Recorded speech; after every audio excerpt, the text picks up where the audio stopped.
kai buvo tokia istorija, žinote, kai Saulius savo tarnų ėjo ieškoti asilių, kurios buvo paklydusios.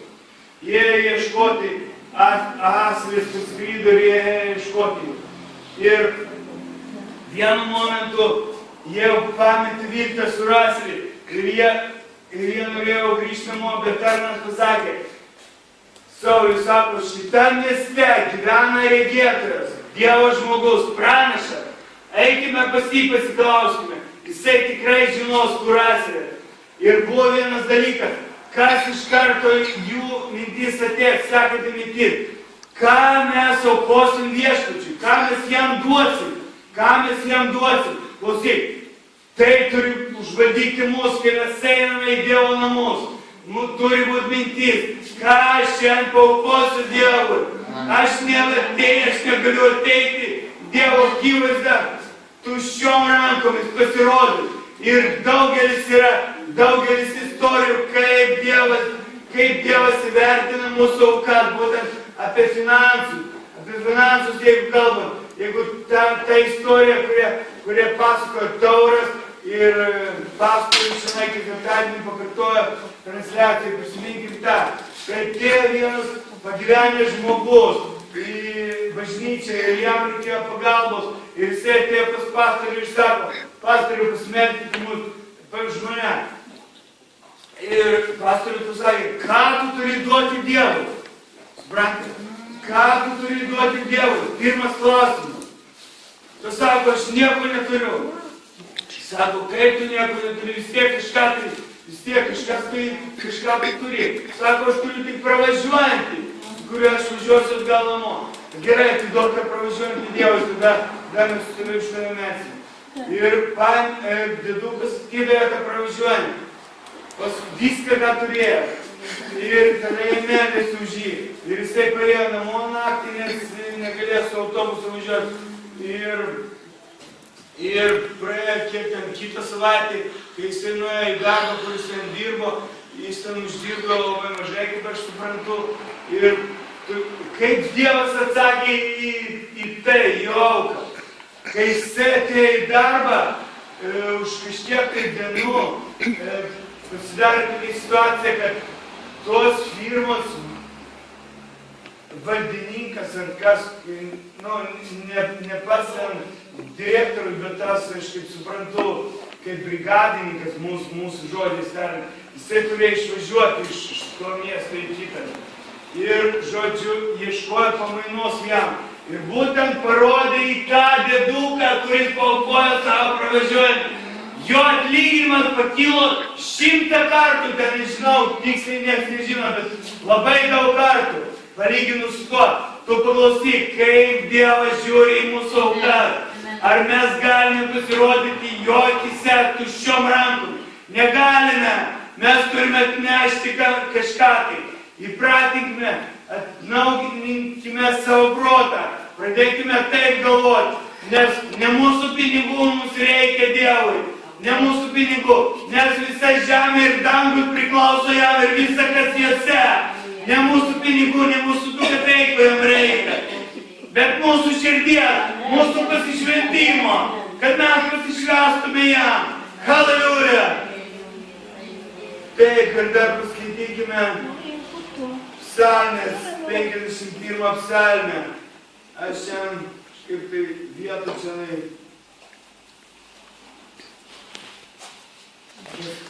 mes skaitysim šiek tiek nemažai rašto. 51,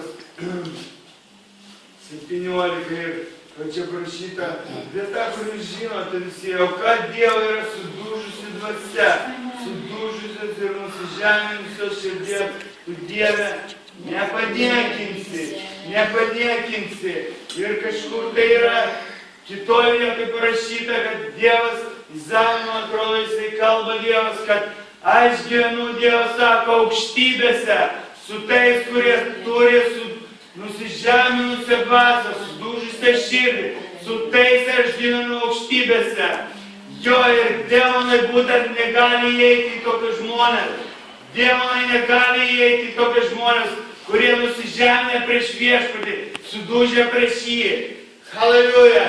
Ir Dievas laukia aukos iš tavęs, nes Jis pats atėjo nepasivaikščioti gražiai šitai žemė, bet kad atiduoti, paaukoti save. Ir tai parodė pavyzdį tau ir man. Jisai atėjo paaukoti save. Jisai atnešė auką Dievui už tave ir mane. Jisai paaukoja save, kad mes turėtume pavyzdį. Halleluja. Ir čia yra tai, kad mes turi padaryti. Jisai ieškoja Dievo ir jam reikėjo sudužti. Jam reikia nusilenkti prieš Dievą. Ir Dievas nepalieka tokių žmonių. Nepraeina. Halleluja. Ir dar atsivertime Izaiją 66 skyrių.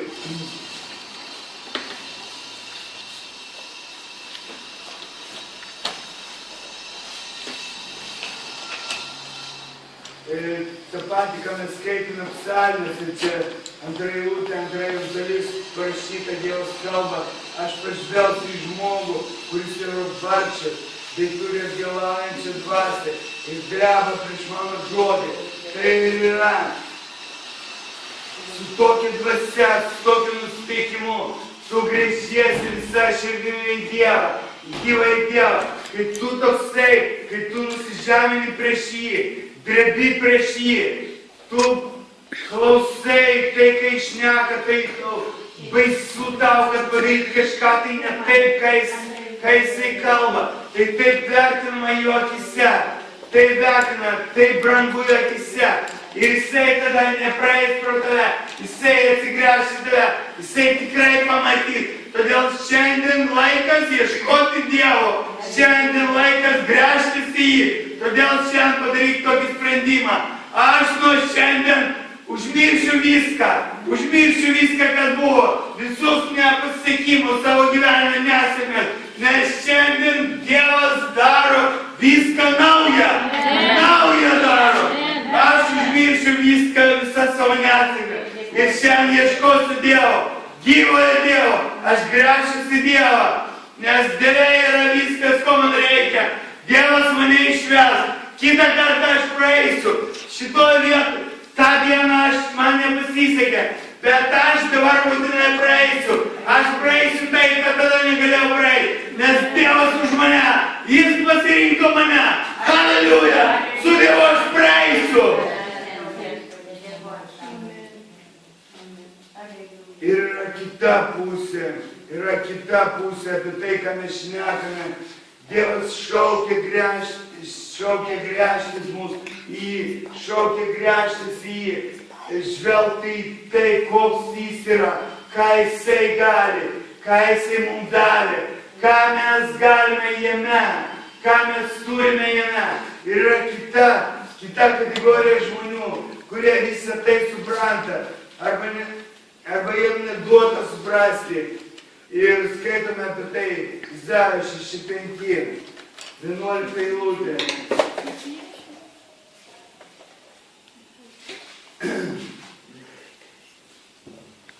Nuo 11. Bet jums, kurie paliekate viešpatį, užmirštate mano šventąjį kalną, dengiate stalą laimės deivei ir liejate geriamą auką lemties Dievui. Aš lemsiu kardą ir jūs nusilenksite išžudymui, nes kai aš šaukiau, jūs neatsiliepėte, kai kalbėjau, neklausėte, jūs darėte piktą mano akivaizdoje ir pasirinkote, kas man nepatiko. Todėl viešpats Dievas taip sako, štai mano tarnai valgys, o jūs alksite. Mano tarnai gers, o jūs trokšite, mano tarnai džiugaus, o jūs būsite sugėdinti. Tai yra mūsų dalis. Kai mes ieškosime Dievo, mes būsime pasotinti, mes džiaugsime, Jisai duos mums jėgų, Jisai mums padės visur, kur tik tai mes eisime. Halleluja. Jisai visur mums padės, Jisai yra mūsų padėjėjas. Kai Jėzus